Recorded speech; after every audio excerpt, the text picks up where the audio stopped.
रात का मॉडर्न शहर रोशनियों से चमक रहा था और हारिस अपनी सफ़ेद शर्ट और नीली जीन्स में चलते हुए हमेशा की तरह सतर्क और जिज्ञासु था। अचानक उसने देखा कि एक छोटा गिरोह एक बुजुर्ग दुकानदार का पर्स छीनने की कोशिश कर रहा है। हारिस ने ज़रा भी देर नहीं की, उसकी आंखों में हिम्मत चमकी और वह फौरन उनकी ओर दौड़ा। अपनी फुर्ती और होशियारी से हारिस ने उस गिरोह को ध्यान भटकाने पर मजबूर कर दिया, जिससे दुकानदार बच गया। कुछ ही पलों में हारिस ने पर्स वापस लिया और मुस्कुराते हुए बुजुर्ग दुकानदार को लौटा दिया। गिरोह डरकर भाग गया और हारिस शहर की सड़क पर एक छोटे से हीरो की तरह खड़ा रहा।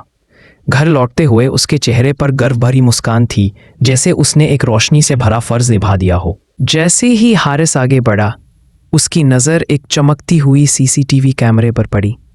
कैमरे की लाल बत्ती टिमटिमा रही थी और उसी पल हारिस के दिमाग में एक शानदार आइडिया आया।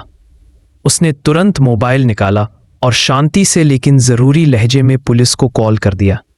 पुलिस को सारी बात बताकर हारिस एक तरफ खड़ा होकर हालात पर नज़र रखता रहा। कुछ ही देर में नीली लाइटों के साथ एक पुलिस कार वहां पहुंची। अफसर मुस्कुराते हुए हारिस के पास आए, जैसे वो पहले से ही समझ चुके हों कि असली मददगार कौन है। सभी मिलकर दुकान के अंदर लगे टीवी स्क्रीन पर सीसीटीवी फुटेज देखते हैं, जिसमें वही गिरोह भागता हुआ दिखाई देता है। दुकानदार और पुलिस दोनों ही हारिस की हिम्मत देखकर सराहना में सिर हिलाते हैं।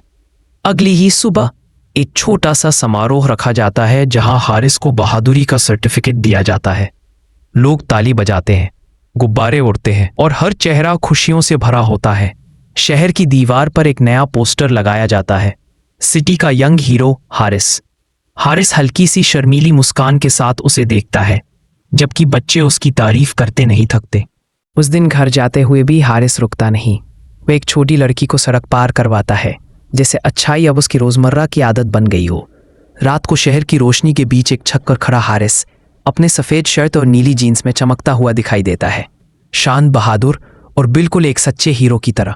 और इस कहानी का आखिरी संदेश यही कहता है, असली हीरो वो है जो मदद करे।